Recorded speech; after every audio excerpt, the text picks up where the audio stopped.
What's up, everybody? Kyle Chris here with another Dragon Ball video, and today I get to bring you a awesome person who topped last weekend in Madison, I believe, right? Or was yep. Yep. So we got Jay here, the homie from Hermit Style. How's it going, man? Not too bad. How you guys doing? I'm doing great, and first of all, obviously, thank you for letting me do this with you. I know we've talked a lot about a lot of different decks, and it's cool to see a deck that I know you're pretty big on. I obviously play black, so I'm a huge fan of this deck. So yeah, you ended up playing God Trunks, was it right? Yeah, it was a good time.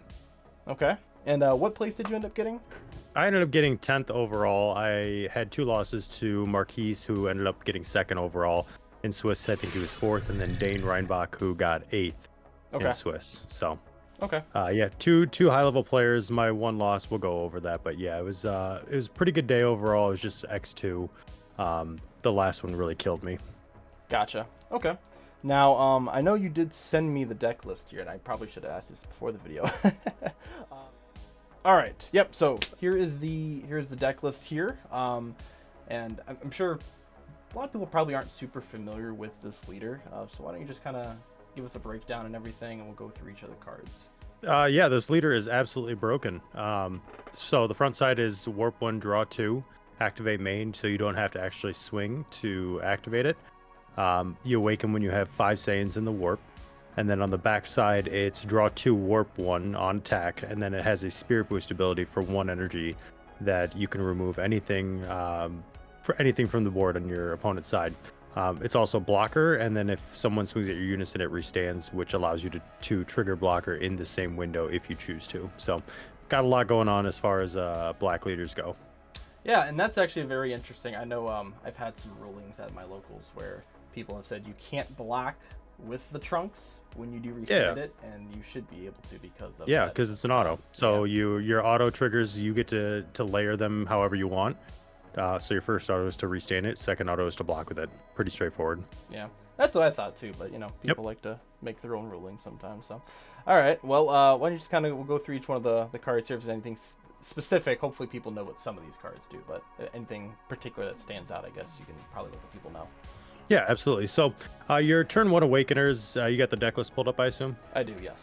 Cool. So we've got the turn 1 Awakeners, which are going to be the Goten and Gohan up at the far right, at least from the creator view, if that's what we're using. Yep. So they're up to the far right, and those are going to be your turn 1 plays. Your other turn 1 play is to have both the Supreme Kai 1-drop and the Unison in hand. This is going to, so basically turn 1, you're going to pitch one of those 3 cards. It's either the 1-drop Kai or the 2-drop Goten or Gohan. And then you can play the Goten Gohan for 1 energy from the warp, which is going to be what most of the deck is about, is just playing from the warp. When that happens, you mill top 3 or up 2-3, and that'll help fill for your awakening. Ideally, you can awaken turn 2. Usually, depending on the matchup, it's probably going to be turn 3, but having the option to go turn 2 awaken and kind of turbo is pretty impressive. My personal favorite is when I go first, I get to draw going first, which is just absolutely snapped. Then I have the 1-drop Kai and the Unison. So the 1-drop Kai says that when you warp, you can tap 1 from warp, remove it from the game, take up to 2 life, bottom deck a card from hand, and then play a Kai from your drop area. Or I'm sorry, from your warp or your hand, not the drop area. So you come down, your Kai, your Unison's live turn 1. It's just a super value play, and a lot of times I'm taking that life to get down to 6 to at least start kind of putting some pressure, making my super combos live, just building that hand size.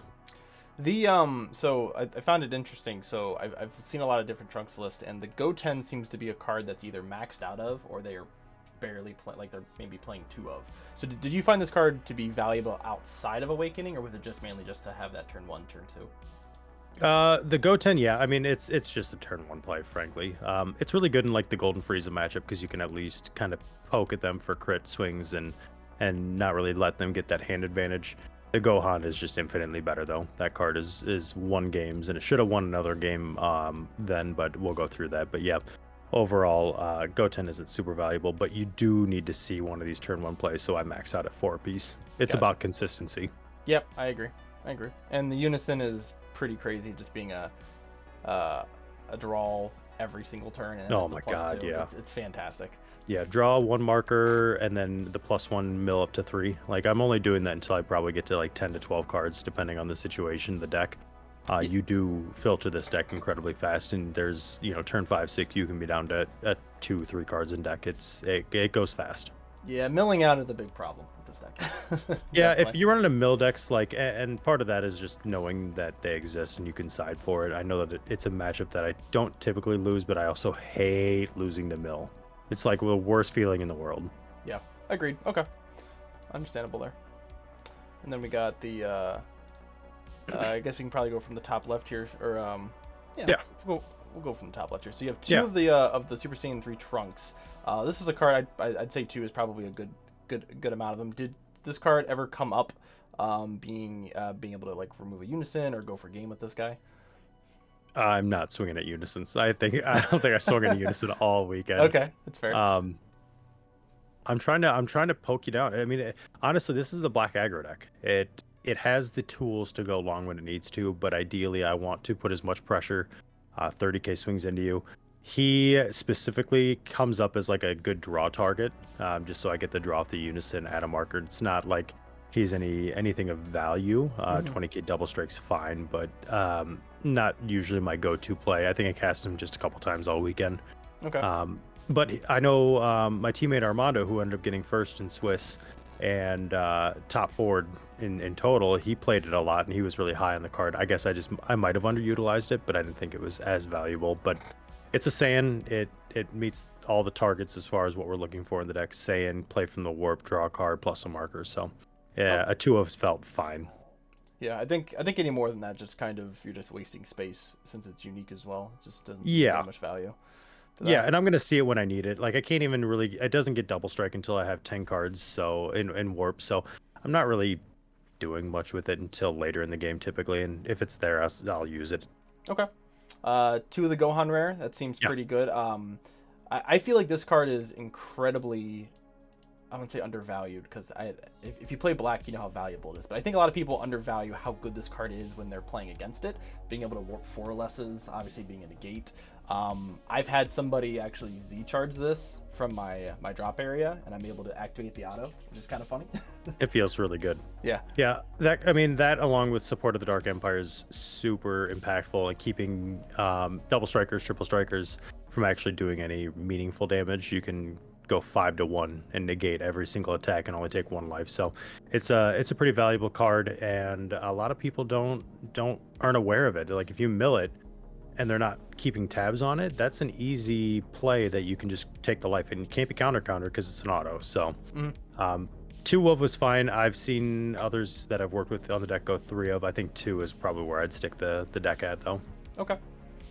And then you ran 4 Goten super combos. I found this. I think Armando was doing a split, if I'm not mistaken. Yeah. Okay. So it was a very back and forth hot topic of conversation for us. Goten felt a lot better because it was live early, and I could really defend if I needed to, or press when I needed to. Where Vegeta, I had to wait till 4 life, and sometimes that can be a little tedious to get to. But ideally, I wanted to have that live so I can really pressure, especially with some of the crit swings if I needed to. And I think Goten is the way to go. He was arguing that the Vegeta allows him to bottom deck cards that are dead in certain matchups or towards the end of game, and he's not wrong either. I personally just went with the Goten because I think 2/2 splits are stupid. Not that Armando's stupid, but it was a big conversation that we had over probably 3 weeks beforehand. It was like, what super combo do we run? And I tried both, so both have their credences. Okay.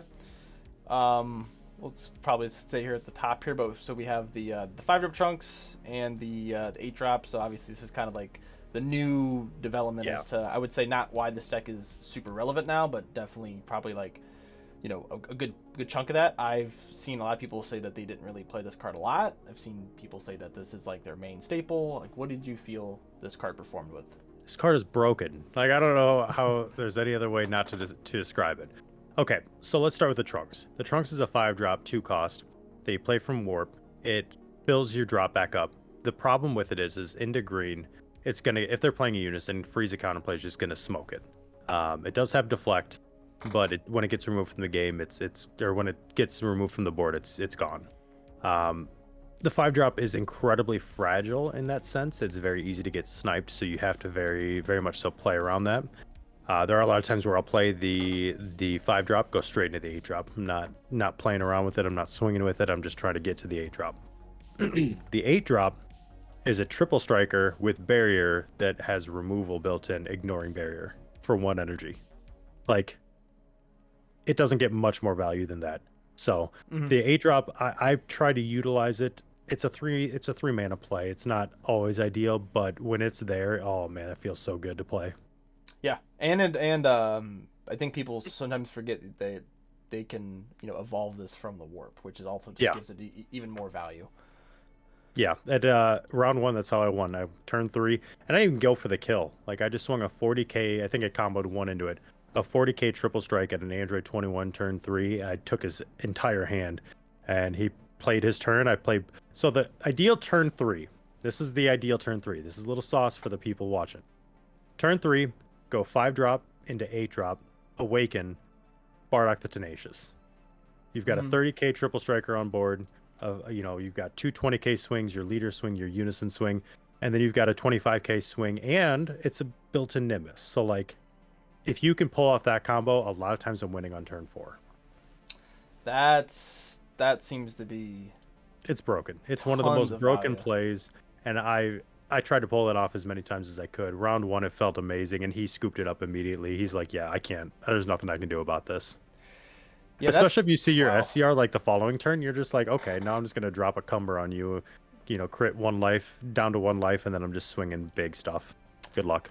Yeah, that's a fantastic play. I'm sure. So this Bardock card here, I had this in the side. I definitely think it's right that I think you both ran it in the main deck, if I'm not mistaken. Yeah. It's one of the most broken cards that Black has, especially in a meta where everything's getting counterplayed, or there's just a lot of floodgates in general. Having that built-in 1-drop floodgate is really, really nice. And it sucks that you can't play it back-to-back turns, but I mean that would make it just absolutely insane. But for what it is, it literally wins games. Yeah, that's I'm gonna have to see. I'm gonna have to try that. That seems like a really fun play. You could almost argue going to 3 on it, because when you see it, oh baby, we're going. Okay. So because kind of top line here, obviously 1 thwarting. That seems pretty. Is it still valuable? Do you think? Do you think still having the 1 in there still good enough? I mean, it's a 1 mana 25k double striker. It's never going to be bad. It's still probably the best 1-drop in the game, or up to it. I found myself not really casting it. I kind of wanted to play to keep it on the board, but I mean, it's a fine play for 1 mana, especially because you're milling your Gokus and your Vegetas, and there's usually enough targets towards the end of the game. If they play a token negate, I'm just going to snipe it as soon as I drop him on the board, so I don't worry too much about that, but he's still got a lot of value. Okay. For Overrealms, these are obviously your Goku and Vegeta targets as well. 3 Beyond All Limits, 3 Heated Fighting Spirit. I get those names mixed up too much. That's pretty good there. I think that's 2 very, very good black staples. You're obviously not running Vegeta Super Combo, so like this is basically your only targets, but that seems to be okay because you're probably going to mill them anyways. Not a big deal. Exactly. Well, and you play the Goku, you get back the Vegeta, you get back a Bardock. Like, the Goku, and Armando said it's the most broken card in the deck, and he's right. Like, I should have played that at 4. It was a mistake not to, but the Vegeta at 3 felt fine. Between the 2 plays, you overrun the Goku, get back the Vegeta, tab 1 play. So now you've got a 30k double striker.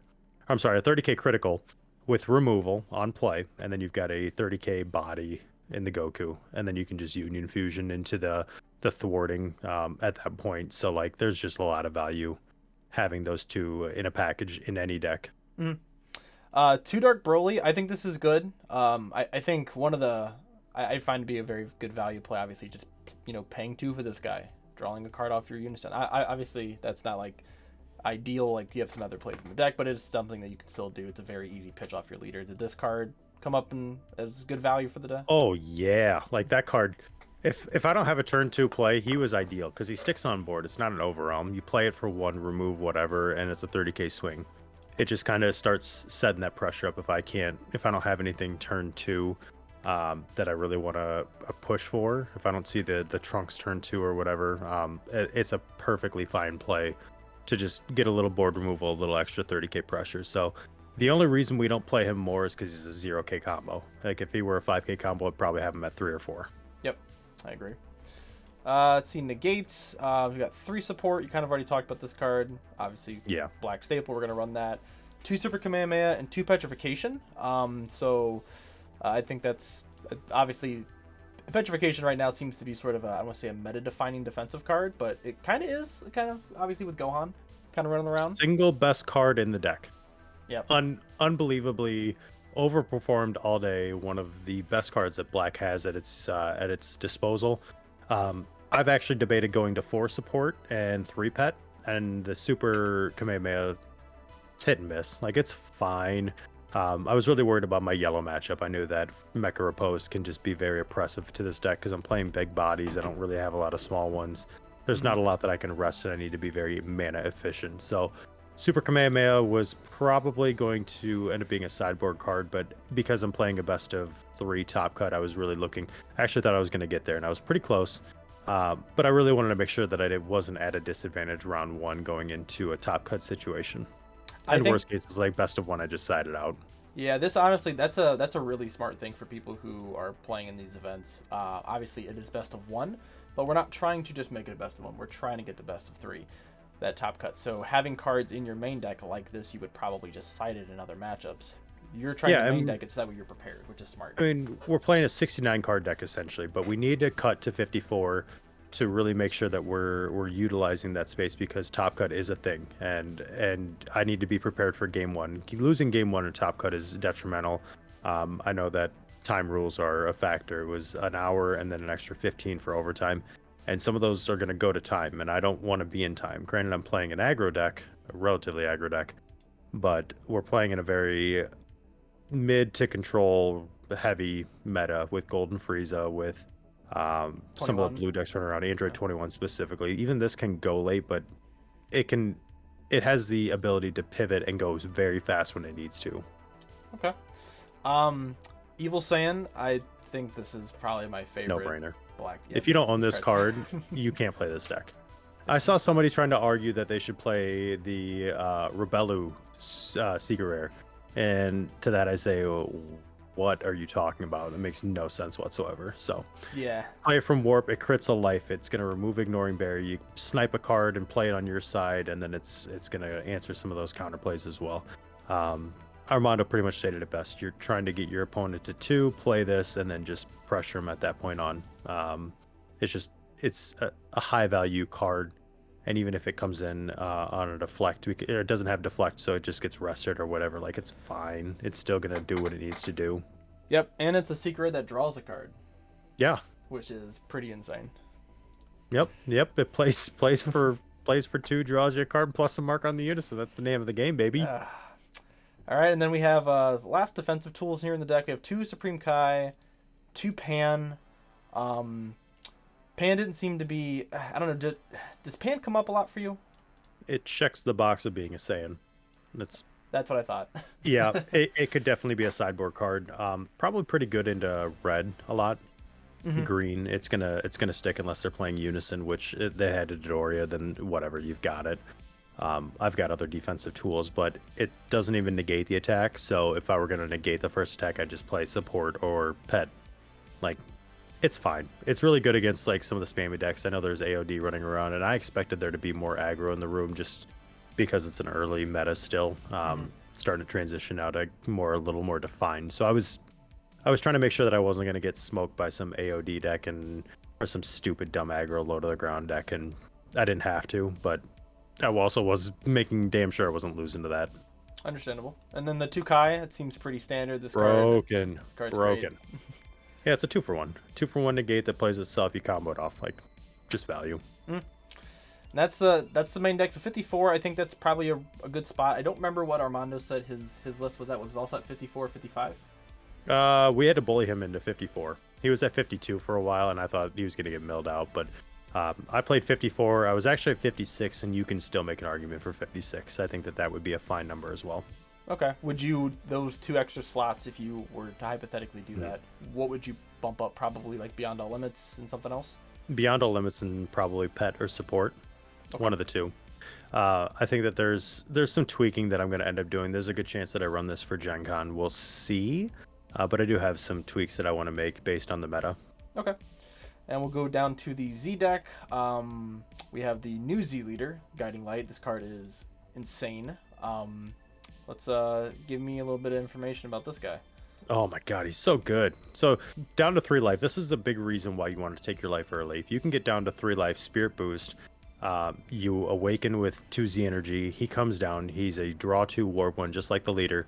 The difference is his removal doesn't cost you an energy. It's just a Spirit Boost 1. So you're sniping anything on their side of the board, absolutely rocking them. That card is, again, one of the more overperforming cards that this deck has, and a big reason why this deck is not only playable, but I still think it's the best deck in format. Okay. And yeah, being a 25k double striker, that feels so good. It's insane.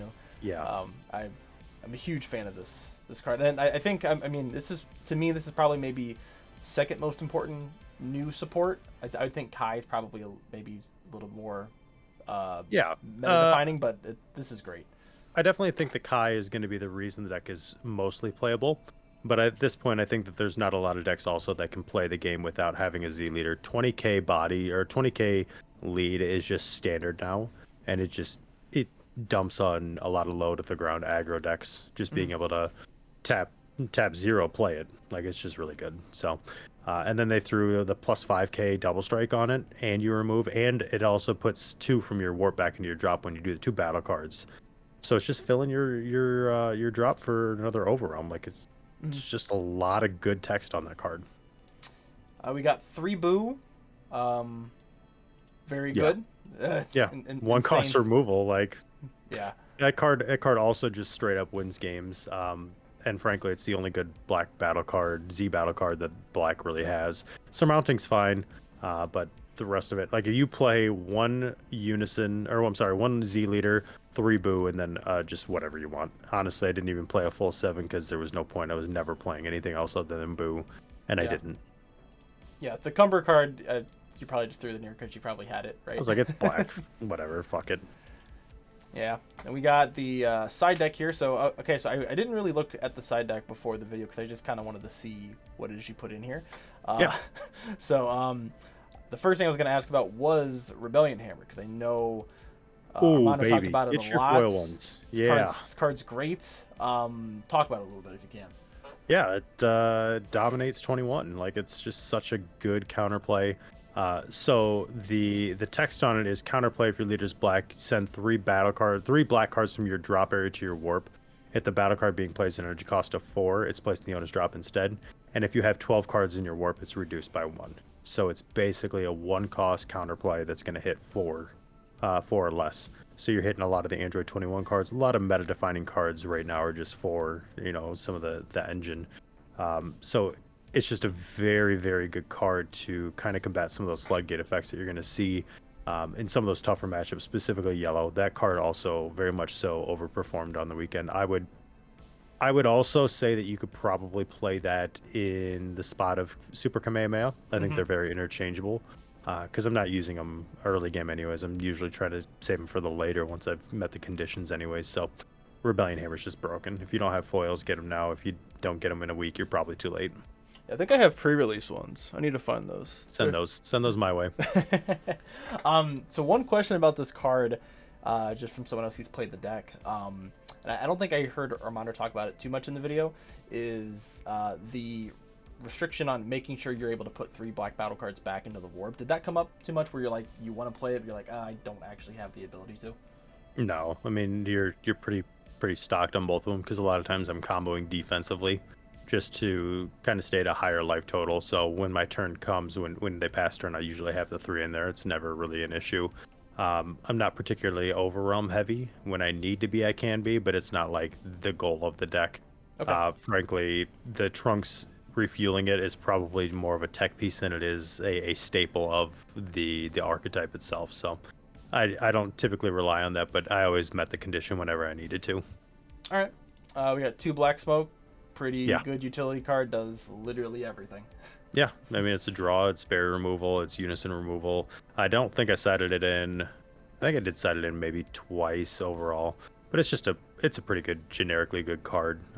Wouldn't main it because it's not a Saiyan, but it's good. Okay. One more petrification. That seems pretty good. Probably just needs to be main deck. Yeah. Yeah. I mean, this card is, I can't say enough about how good it is. You could probably play 4, 3 in the main, 1 in the side. When you see it, you just feel like you're in an unwinnable game state or unlosable game state. It's just such a good feeling. Got 2 Gohan. Obviously for your blue counter matchups. Obviously it's a Saiyan as well. Yeah. Very good. It's got barrier. Probably, yeah. The draw one, it might end up moving to the side, or I'm sorry, to the main. It just depends on kind of how the meta works its way out. But yeah, the card's just really generically good, and it's got Saiyan on it, so it's playable. 2 Black Mass Saiyan. What was this for? Overperformed, actually. So it's really good for the Green Gohan matchup. It'll stop them from, and the Golden Frieza, actually. So the Golden Frieza is playing a unison right now that activate main, play a 1 cost from their hand, and they're playing a lot of their cantrips that they can go ahead and then cycle off with their leader to try and draw and restand energy. So it's just really good in those 2 matchups. The Green Gohan stops them from being able to play from under Hyperbolic without being punished for it. So it's alternatively a pretty good turn 1 play. There's just not a lot that's going to get it out of here. You can't set it in against like blue because it just desperate measures it if they go first. So yeah, it's just a good card though. Okay, and it's a Saiyan, which does help. And it's a Saiyan. Yeah, actually, if I'm making changes, that's probably one of the first ones is that it's going to go into the main. I think it's that good. BMS in the main. All right, I like that. I'm not against that. It's a good card. We have 1 Koitsukai, just 1. Just didn't really see that it was too valuable in this. No, it's. Okay. I mean, I did play it a handful of times, and it didn't feel terrible, but it's mainly for like the yellow matchups in general, and yellow's just playing Nimbus right now, and that sucks. But yeah, I mean, if they're prepared to play against it, it's probably not nearly as good. If they've got the Nimbus back, then you're having a bad time, and that's how I lost my matchup to Dane. Is he just had the Nimbus when he needed it. Okay, 1 more Kai. Just for those matchups when you needed it. What matchup did you feel that this card, I would say, overperformed in, if any? Anything that can stick a board. Green Gohan specifically, just the 1 cost negate that's going to start moving some of those pieces from the board. I don't have to worry about a 20k crit swing. If they swing off something else, like they're typically building a pretty decent board size. It just allows me to remove a lot.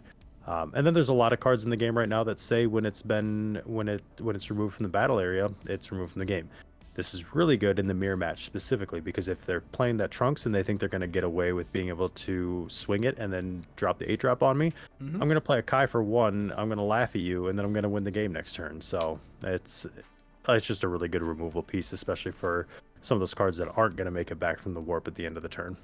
Yep, and it's unlike the Pan, this card is recyclable off of your... Yeah, you can get it back off the... Yep, which is good. Exactly. 200 the Demon Gods. This is obviously for the Green Gohan Floodgate. Or something else?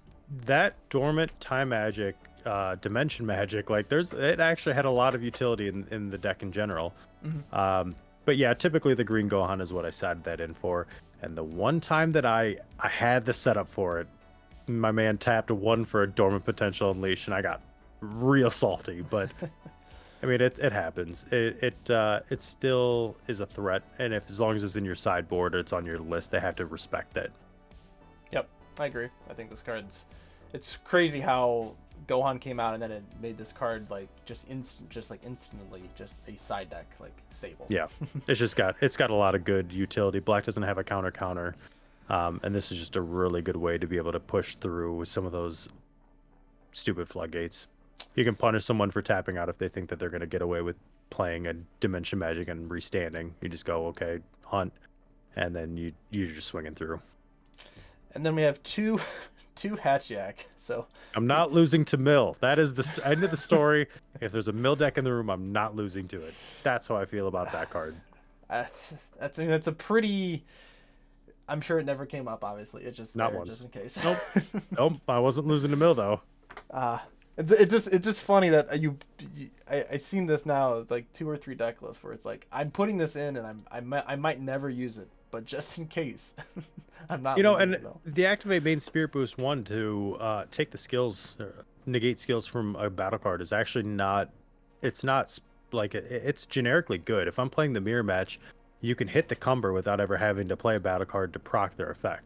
So it's definitely got some utility too, more so. It didn't ever come up, but it was something in the back of my mind like, oh yeah, if I play the mirror, this is a doable, playable card at that point. I'm not going to be using it for the counter, but if there's another SCR that's coming down or something that I need to remove, like the Max, I can hit that, like negate their skills, and yeah, we're going. But it just didn't come up, so I didn't have to worry about that. That's an interesting. I completely forgot that I actually had an activate main on it. I'm just so worried about the counter.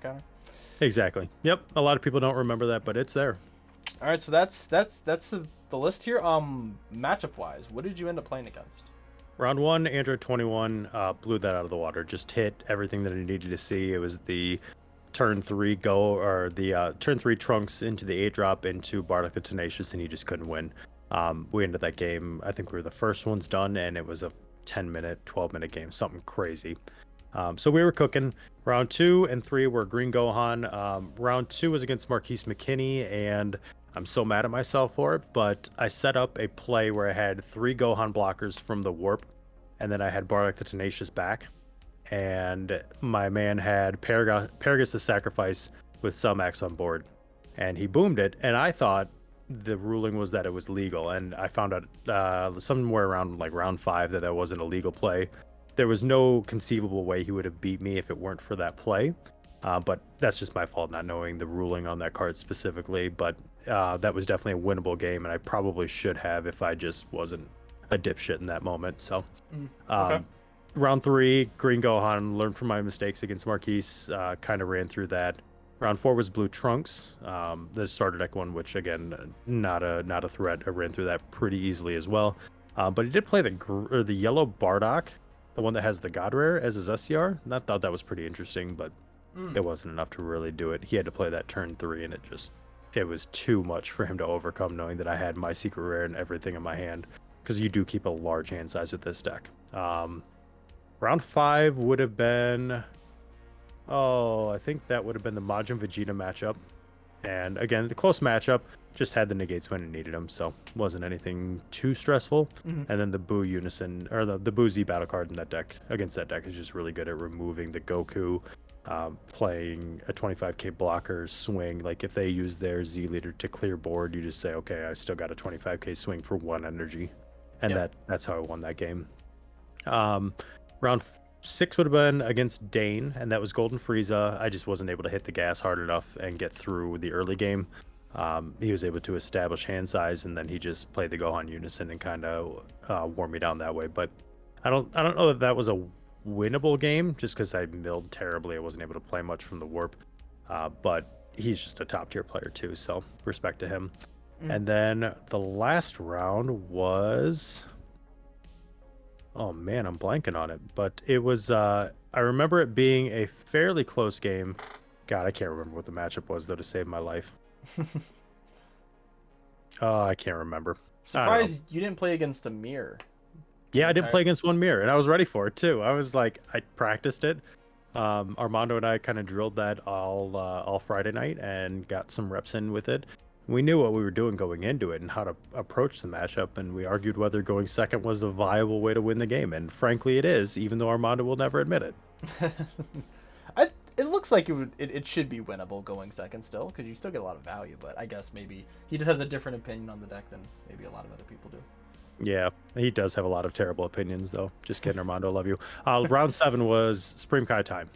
It was against one of my local-ish guys. I knew the matchup fairly well. I just knew what the deck did, so I just knew that I had to starve him out a little bit. This is one of the decks that I could have played Pan in, especially early. But he did have the counter if he needed it, so I was kind of weary about tapping out to do that. I just saw the support of the Dark Empires. I milled for him, and then there was nothing he could do. He had a low hand size all game, and I was able to win it that way, just playing the advantage game. So yeah, but he had a pretty good finish overall. Gotcha. Okay. Well, hey, thank you for giving us some expert analysis on the Crimson Lambo deck, I think as Pac-Man calls it. Yeah, that's my guy. That's my guy. Yeah, I mean, frankly, I just wanted to show up here today to try and interview and see if I could take Kenny's spot on the podcast. But, next time.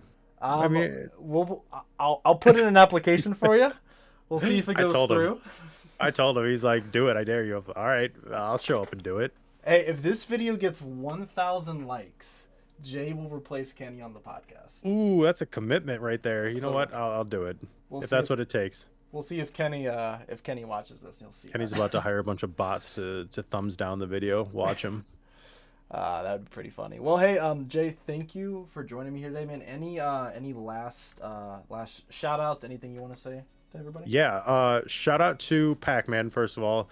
He and I worked this list a lot. Armando, Giancarlo, Kyle, Zach, Nick for really pushing me to play the deck. He saw the potential when I didn't initially, and he's like, no, you need to play that. And goddamn, was he right. I want to shout out my brother who played his first regional and was so close to getting that Nats invite.